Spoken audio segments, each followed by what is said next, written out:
This is the MyCom Church Marketing Podcast. I'm John Watson. And I'm Darby Jones. And in this episode, we present a case for the church blog. Now, there has been debate, not heated debate, but frequent debate, over whether or not every individual church needs its own blog. Do you really have enough to say? Is it really going to benefit your church? And how will it benefit your church? What's the effort to return ratio that's going to happen here? So I'm going to make the case today that you should have a blog, or at least you should strongly consider a blog. And I think we've got some pretty compelling reasons why. Where do you land on this, Darby? What's your instinct on this one? Well, I straddle the fence. I'd make a case for not doing a blog if you are not a great writer. Maybe you should employ somebody else in your ministry to do it for you if you find their content interesting. So these are the barriers. We're going to lay them out for you, and we'll talk to you about how to overcome them. And so we're going to make a case for blogging if it makes sense. Yeah, absolutely. So, and that makes sense. I mean, certainly if you're just not a writer, it's going to be a lot of effort and probably minimal return. But there are definitely ways to overcome that too, if that's something that you think would really benefit your church. But we'll get into that a little bit later. I do want to say too, I think that one of the chief ways that a blog from your church can benefit your church is in engaging people already in your church. So it's not an outreach tool. It can be a wonderful outreach tool. But I think the path of least resistance is going to start in the circle that's already engaged with your brand, if you will, if I can dare to call a church a brand. But I think you know what I mean. If you can't do that on a marketing podcast, where else can you do that, right? So that's what I'm going to kind of go from to start with. So let me paint kind of a vision of a blog that your church could have. You could have a weekly word from the pastor, kind of a column, right? A place where, especially for larger churches, this can be really important, a place for your pastor to just put something that's burning on his or her heart, a word to his church or a word to her community that emphasizes kind of where they're at and speaks on behalf of the heart of the church. Now, that can be a video, and that can be a really great engaging way to do it, is set up the video on your desk. And we talked about ways to do that really well with very little budget back on an episode with Lawrence Glass. And I really recommend that episode to you. It'll help you figure out how to just take your phone and record great content that you can put on a blog or on your church website. So a weekly word from the pastor column, it'll take 5 minutes of their time if the pastor's not the one who's writing the blogs generally. And it'll really be an engaging tool to get your church members attentive to your blog. Yeah, maybe another idea would be like a study guide to prep your members for the upcoming sermon you're doing. Get them ready, get them in the Word so they're ready to hear your message. And then after the message, you could provide some practical tips on how to live out this message. Yeah, absolutely. So something that I've seen before is in a lot of small groups are geared around the sermon material, right? So if you are in Galatians 5 in the sermon series, then your small groups might be discussing that prior week's sermon and passage. And so a really helpful exercise can be for your small group leaders to have somebody develop a study guide, kind of a leader's notes, right, that they can hand out to the leaders of your small groups with kind of the highlights of the sermon, maybe a few applicable quotes from the sermon, and a few study questions to get them started. And the blog can be a really good place to publish those, because who wouldn't that content help? There are no secrets here. There's no danger in letting them behind the curtain a little bit to see some of the sermon notes, to see some of the thought that went into it, some of the questions that should arise from it. So I recommend a blog as a place to pull back the curtain a little bit and share some content that your church is already creating, like study notes, sermon notes, illustrations, little stories, things that didn't make it into the sermon if you've got a pipeline with your pastor. And that can be really useful, not just for small group leaders, but just for your whole church and beyond. Now, if you'll remember, several episodes back, we did an episode on community listening, and we talked about Reverend Mather in Indiana, I believe, that had a community listener, a roving listener that would go out and kind of keep his finger on the pulse of the community, thinking through how to engage them with not their needs, but what they bring to the table. Now, a blog is a great place to make that happen. It's a great place to pull in vibrant church members, to pull in really engaged community members with whatever is kind of the hot button issue of the community, and give them a voice. And you don't have to give them an authoritative voice in your church, but you can give them a voice nonetheless to say what you have to say matters. Your perspective matters. We want to hear from you and help us engage from a new perspective. So interviews with members, guest posts with members or community members can be a really nice way to pump in fresh content, to get a different voice on there.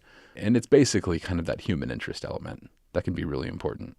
Another thing that you can do is introduce new worship songs to your congregation before the next Sunday worship. So there's a funny spoof on contemporary worship you can find on YouTube. It's called Sunday's Coming. It's like a trailer about contemporary worship.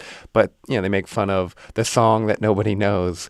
And so you can totally avoid that by introducing on Facebook and your blog and other places this new song that you're going to introduce. So this is something my church actually does. And so the worship leader of the church every week, kind of at the beginning of the week, maybe a Tuesday or Wednesday, sends out a link to a YouTube playlist of all of those songs that we're going to be playing, because pretty much anything you're going to do, you can find somebody else having done it previously, unless you wrote the song.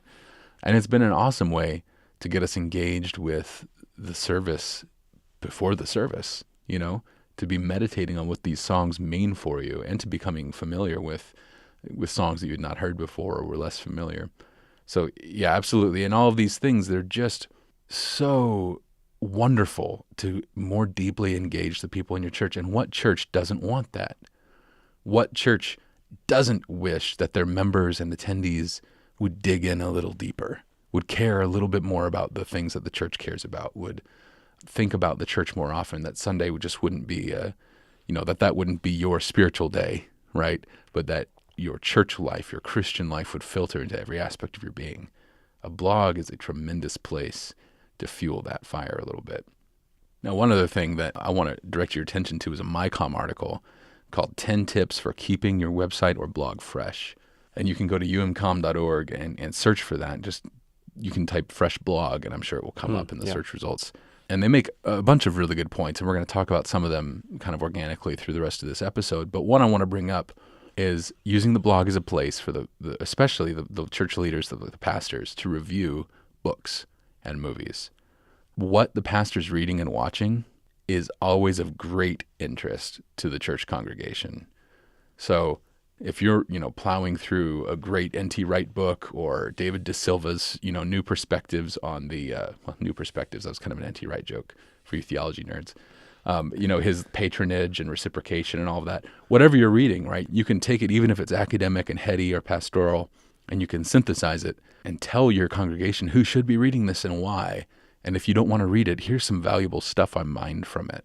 It's just a great way to do that. And that's the sort of thing that smaller churches where the pastors get to be really involved in the day-to-day lives of the congregants, and you're going out for coffee with a pastor, that's what you talk about. It's often just kind of a thing that comes up. But in larger churches, when you don't have that opportunity all the time, this can be really valuable. And as far as movie reviews go, this is an area you have to tread kind of carefully in different churches, right? In some churches, you can totally talk about Gladiator as an R-rated movie and pull out some spiritual themes, and it won't bother anybody. And in other churches, you can get fired. So please be very careful and know your church, and certainly be aware that it's very easy to accidentally endorse things. And so anytime from the church's official perspective you're talking about a book or a movie or anything like that, you need to be careful to, if you're going to endorse it, that's fine. If you're not going to endorse it, be explicit about that. Straight up say, I'm not necessarily saying this is for you, right? You need to make sure that you're not giving everything your implicit stamp of approval. Or these don't represent the views of whatever church. Right. But, one benefit of doing the movie thing is you can kind of begin to teach the people in your church how to consume media from a Christian worldview. Because really what the gospel does is it changes the way we look at everything. And that takes time and that takes practice and exposure. But so for instance, I watched The Lion King this weekend. I hadn't seen it since I was a kid. And now all the songs, of course, are stuck in my head. So if I start singing In the Jungle in the background, I'm sorry. I can't get it out of my head. But as I'm watching The Lion King with my family, gospel themes just are jumping out at me. And all of a sudden, I'm seeing it as kind of a Messiah story, right? This king who's the temptation of Timon and Pumbaa are the world. And they're saying, no worries, Hakuna Matata, man. Don't worry about it. Let the past be the past. Just do your own thing. But conscience comes, or Christian brothers and sisters come, and Nala, and are, saying, you've got an authority, you've got a kingship that you need to return to, you have an obligation. And it changed the way I watched that movie. It fundamentally changed it. The same thing happened when I watched Moana with my kids recently, right? You have an opportunity to help people see entertainment through Bible eyes. Just put on the spectacles of the gospel. And it can be fun to talk about too. So it's a super engaging thing to write about. So that's kind of our vision for some of the things you could do with a church blog and some of the reasons why you ought to have one. But now the real question is, how do you do it? Yeah, so do you think you should pick a topic or theme? No. Yes. Maybe. Yes and no. It's a great question. And I think, especially in the business world, if you're starting a blog, the answer is yes. You need to have one thing you talk about, and you need to talk about that really well.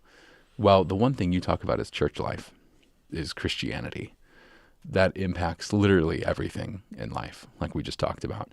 So, yes, it should be church-centric, Christianity-centric. You are a church, that's appropriate.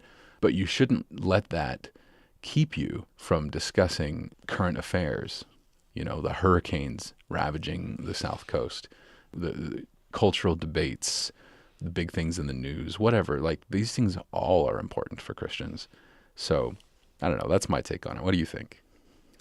I think maybe you cover everything that's important to Christians, but you might have a certain style of writing that's geared towards whoever you're trying to influence or reach out to. If you're reaching out to seekers, you'll have a certain style, and you might piggyback off of current events a little bit more. Yeah, that's really good advice. I totally agree with that. And as far as picking a voice and a style, look at what you read and what you love and consider the common elements there. And then maybe poll a few people in your church, grab some of your friends that are members of your church and ask them what they read and what they like about it. And just start to look at the writing trends, Is it long form? Is it short form? Is it broken up with a lot of headings? Is it casual? Is it formal? Is it academic? Is it pastoral? Just try to throw some adjectives on there and figure out some common denominators, and that'll help propel you toward picking your own style. So that leads me to the next question then. Do you create the blog on your existing church website, or do you create a new standalone blog? What do you think? It's probably good to use the SEO, the search engine optimization that you've already generated through your own website. I totally agree. You've got a lot of pros on leaving it on your church website. Now, the only cons would really be if, in the beginning I said the path of least resistance is going to be engaging the people already in your church. If that's not what you want to do with your blog, if what you want to do is engage your community members in a relevant spiritual conversation, then the church website might not be the best place to do that because you're so tied to the church. And maybe you have negative search engine rankings on Google, and so you might want to start fresh. That's true. Yeah, I guess it all depends. I mean, you can always reverse that trend by putting out more engaging content and getting more people to follow your blog. Yeah, absolutely. And I would make the case to pretty much always have it on the church website, because if your goal is to engage the community, well, ultimately you'd like them to come to church. And so having it on the church website where you can find very quickly the service times and the statement of faith and what the church is really all about will just smooth that path out and make it a little bit easier for them and remove barriers from your audience. Speaking of removing barriers, if you are more community-focused or seeker-focused, you could create a template within your website that doesn't have all the navigation and distracting barriers that would lead people astray or click on something else. Yes. So simplify one of your templates for your blog. Right. And you can do that on a subdomain if you wanted to. If you're first UMC, blog.firstumc.com, you could be blog.firstumc.com and kind of separate those, but still reap some of the SEO benefits from that. So we recommend, if you are going to set up a blog and take it seriously, you need to have an editorial calendar. You need to have a calendar out that says what posts you're putting up on what days. If you don't do that, you will post a flurry of things week 1 and 2 when you've got a lot to say and a lot that's on your mind, and then it will just be a vacuous echo for a long time until you feel like it again. So to keep it from being a mood-driven writing thing, you need to plan out and even put, if we do a blog published every Wednesday morning, make sure you put those on the calendar even when you don't know what the topic is. That way you can set your reminders and say, hey, in 2 weeks, I've got an unknown topic. I need to pick a topic and write on that. And that's going to help you a lot in making this a long-term successful endeavor. Also, on your editorial calendar, you might put your sermons that you've already picked out for the next 3 or 4 months. That'll also help shape the blogs that you write. Absolutely. And, that kind of leads to the next suggestion is to have a review team. This doesn't necessarily need to be people on staff at your church or pastors or communicators. I would recommend this being thoughtful writers. And I guarantee you've got a good handful of them in your church, and you probably are friends with most of them already anyway. So pick a couple people, 2 to 4 at the most, I would say, unless you're doing a massive blog endeavor. And every time you write a post, send it to them and just say, hey, in the next week, can you please run through this with a red pen, a proverbial red pen, and just let me know what doesn't land on you, what doesn't make sense, if there's a better way to word this, fix my grammar, etc. They're probably going to enjoy being a part of that kind of inner process, and it's going to benefit you and make your blog a lot more readable and grow you as a writer rapidly. With that review team, if they want to get a little bit more involved, you can do a quarterly or monthly planning session, with the review team, with your communications team, your staff, or even with the pastors and elders if they're interested in this. Depending on how much they want to have touch points with the blog. But if you have a quarterly, monthly planning session, you can go a long way in being strategic with your blog and not just having it be a random blast of thoughts out into the world. Your church has a goal. Your church has strategies. Your church is doing stuff. Your sermons have a purpose. They're thoughtful. They're thought out. Let your blog come alongside those things, along the programs you're running, and supplement, so that everything's tying together so that you really can get more deeply engaged. Speaking of being engaged, what is more engaging, Darby? Long-form content or short, pithy content in a blog? It's highly debatable. I think it all depends on the actual writing and your purpose. Seth Godin chooses short form content and does really well and has excellent search engine optimization. Yeah. Buffer chooses long form content, but they have really excellent articles on how to do stuff, and they provide lots of examples and images and graphs and things. So both are rewarded by Google as long as the content's there, that it's excellent. So either strategy works. Long form content tends to be rewarded a little bit more by Google, actually. Mm-hmm. And that sort of goes against some of the trends over the last few years that say, keep it short. But Google likes thorough content that really teaches readers how to live life. Yeah, absolutely. And I think I hear you saying, too, that the content type should drive the length. I don't think it's helpful to say, we always write 700-word blog posts. Well, what if you've got something that requires 7,000 words? Are you saying that's off the table, even though it might be really, really helpful? Or what if you've got something that is a short tweet-length thought? Can you not put that up because it doesn't meet the length? By no means. Let the content type drive the length. So Seth Godin is really good at writing 100 words that will blow your mind. Just a little thought, and he'll leave you with it, right? But Buffer and other kind of how-to, step-by-step content places, the whole point is the depth. The whole point of their content is, how do you do this thing that you really want to do? We're going to take you all the way there. You're going to learn it. So short doesn't work. One thing that I learned from a preacher that I've worked with a little bit is when I do sermon prep now, what I do is I take every main paragraph and I try to summarize it in a tweet, and then I just kind of set that aside. It's an incredible exercise, to help you formulate what you want to say with the most clarity and conciseness. Is conciseness a word? Concision? I don't know. Concisolatory. Make it short. To clarify it and make it really short so that what you're saying will have the most impact on somebody and it's the easiest to follow. Now, I think it's really important to understand that short content will either increase clarity or it will get shallow. If you do a 200-word blog post, it should either be mind-blowing or it's going to be mindless. That's my personal opinion. But I think it holds true when you read content. Go look at people's Facebook posts, even as an example. The really short ones that get a lot of engagement are usually really clever, really insightful, or really funny in some way. The medium-sized posts don't get a lot of engagement because they tend to be a little bit more shallow or a little bit more rambly. But then every now and then I'll come across a really long, I'm like, why is this a Facebook post and not a blog or a letter or something? But it's so well thought out. It's so insightful. So we both, I think, encourage you listeners to let that content type drive the length. And don't be afraid to go long if it says go long. And don't be afraid to be short and concise when the content calls for that too.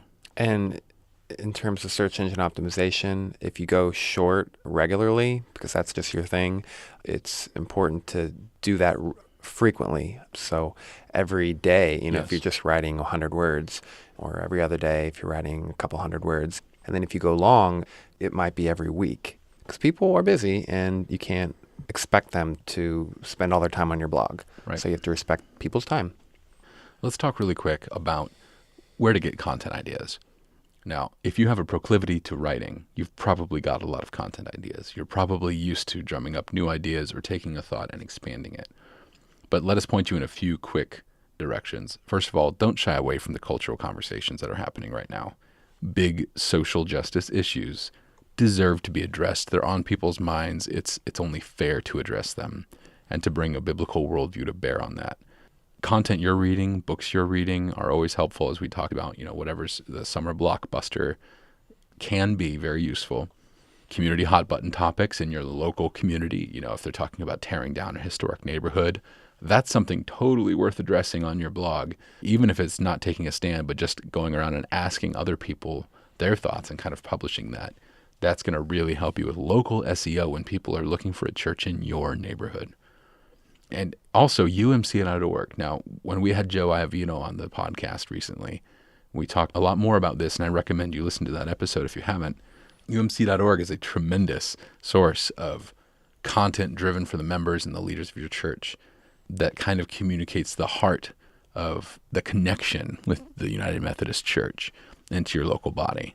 It's just a huge source for everything going on UMC, the good, the bad, even the ugly, when a natural disaster occurs. And so Right. You can take that content and repurpose it and recycle it for your own purposes. Another great source that comes out of United Methodist Communications is RethinkChurchorg. And they have a lot of blog content geared towards seekers. So if your blog is geared towards your community and the seekers, by all means, check out RethinkChurch.org. Look at the topics that they're discussing, and it'll help shape your blog. I saw one topic today, what is a house church? And that really speaks to seekers who want to be comfortable and they don't want to go to a church and they feel it's too stuffy and they just want to hang out with their friends. Well, that's a great topic. Yeah, absolutely. So once you've got this content flowing, once you're starting to write, once your team's engaged, if you've got a writing team, you've got your editorial calendar, you get a feel for how you're going to write, what your voice is, you need people to read it. And that's the real trick, isn't it? So let's talk about a few ways to get some readers to your blog.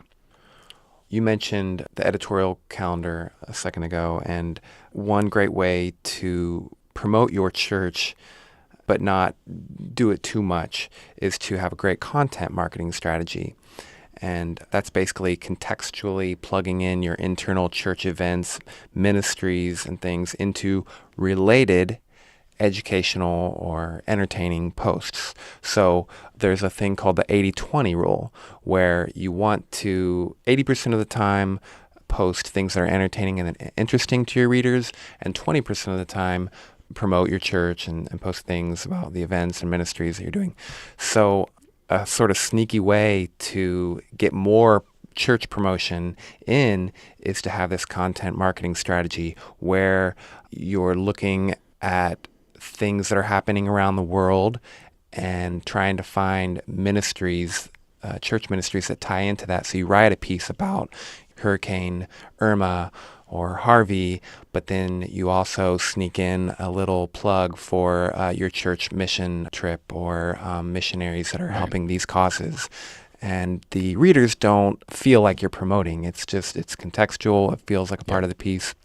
Another example that was in a recent MyCom article called How to Give Your Church's Facebook page a Facelift was to write a post about the beauty of God's creation and provide your readers with something really practical, like linking off to a guide of your city or your area's greatest hiking trails.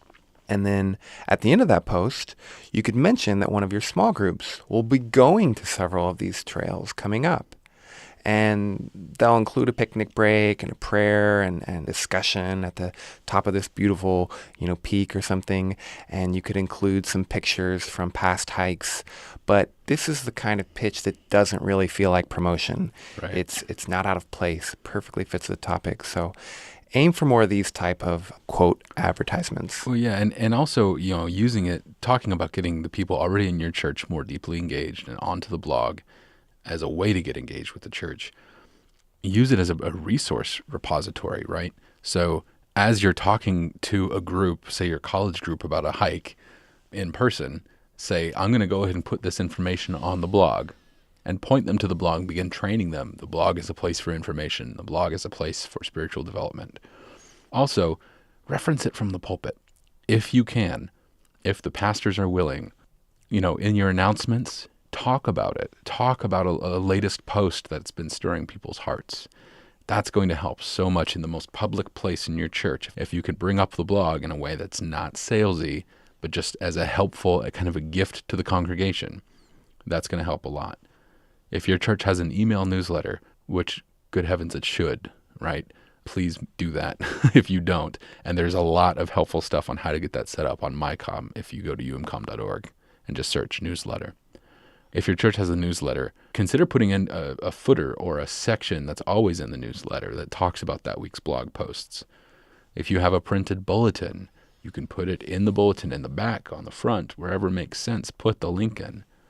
And of course, plug it in social media. If you're on Facebook and Twitter, if you're on Instagram or whatever the thing is, whatever the social media channels that your church has adopted, make sure that the blog is constantly something you're talking about there and becomes another source of your social media content strategy.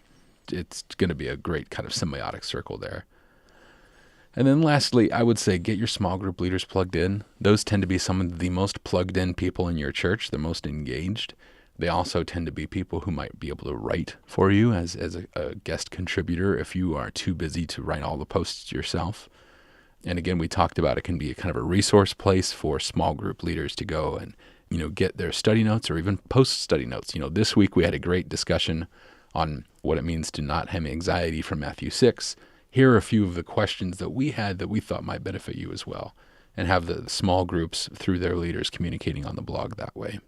Another thing you can do is enable RSS. So most blogs do this for you, like WordPress. But John, can you briefly explain what RSS is and the benefits? Yeah, so it's either real simple syndication or rich site summary. And depending on what site you go to and ask, they're going to say what the other one came first. But essentially what RSS is a way to get constant real-time updates from your favorite sites without having to visit the sites. So what you do is you find an RSS reader or a news aggregator. I use Feedly. It's on iOS, Android. It's on the web. It's really easy. You go to Feedly and you plug in the RSS links for all of the sites that you want to stay up to date with. And now you don't have to go and check those sites. If you've got 20 blogs you want to read, you don't have to go to each individual blog and look for new content. It will be pumped right into your aggregator. So it's a great way, kind of a really modern, minimalist way to consume content. If you have a blog set up on WordPress or Squarespace or pretty much any other major blogging platform, it's built in and it's probably already enabled. So what you need to do is go into your settings and figure out how to, if it's not already visible, how to just kind of usually check a box that says show the RSS feed on my blog in the sidebar or in the footer.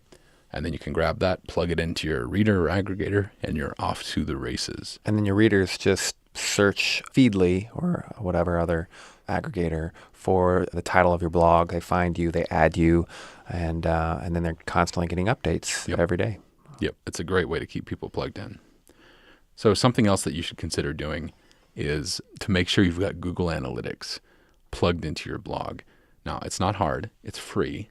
So you go to Google Analytics, you create an account if you don't already have one, and they give you a little snippet of code. And you'll go and you'll put that code on the header within the head tags of your blog's HTML. And they walk you through how to do it if you don't already know.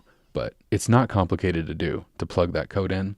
But it does change based on whether you have a Squarespace site or a WordPress site or a Wix or a Weebly or whatever your flavor of hosting platform is. So I would just do a quick Google search, install Google Analytic tags on fill in the blank, and that's going to take you a long way. But what you want to do with that once you start having readers is use it to determine where they're coming from. So you'll go to audience, our acquisition, and sources and look at the sources that are tracked there. And you might find most of your readers are coming from Facebook. That's pretty normal. That's people sharing your links. You might find some of your readers are coming from Google search results. You might find that other websites are linking to your blog. So you can see all of that information on Google Analytics, and that will help you know what to put your weight behind as far as promotion and advertising. And if you see a certain site is promoting your blog often, reach out to them, thank them, share some of their articles and provide some more content to them, link to their articles in your blog posts, and just create that relationship. It'll go a long way. You can submit your blog to other blog repositories, like there's methoblog.com, there's Ministry Matters, which is a United Methodist blog. And so get your posts in those repositories and then check Google Analytics to see if people are coming from those blogs back to your site. And then again, like John said, devote your energy towards the sources that are getting the most hits to your site. So speaking of blog posts, we need to wrap this up because I got to go write some blog posts that are on my editorial calendar. But Darby, it's been good talking about this. I think we can all agree a church blog is it's generally a really valuable thing to do when it's done well. Now, if you can't do it well, I'm not going to berate you, obviously. Do what you can do. Don't overstretch yourself. But when the opportunity presents itself, I really recommend launching a church blog. It can be such a benefit spiritually to your church and such a benefit in bringing the heart of the church to your community. So we commend that to you. And check out umcom.org/blog. Lots of resources to help you along your path. And again, in the notes of this podcast, we'll have some articles that we referenced earlier. And we thank you for joining us. Right on. See you guys next time.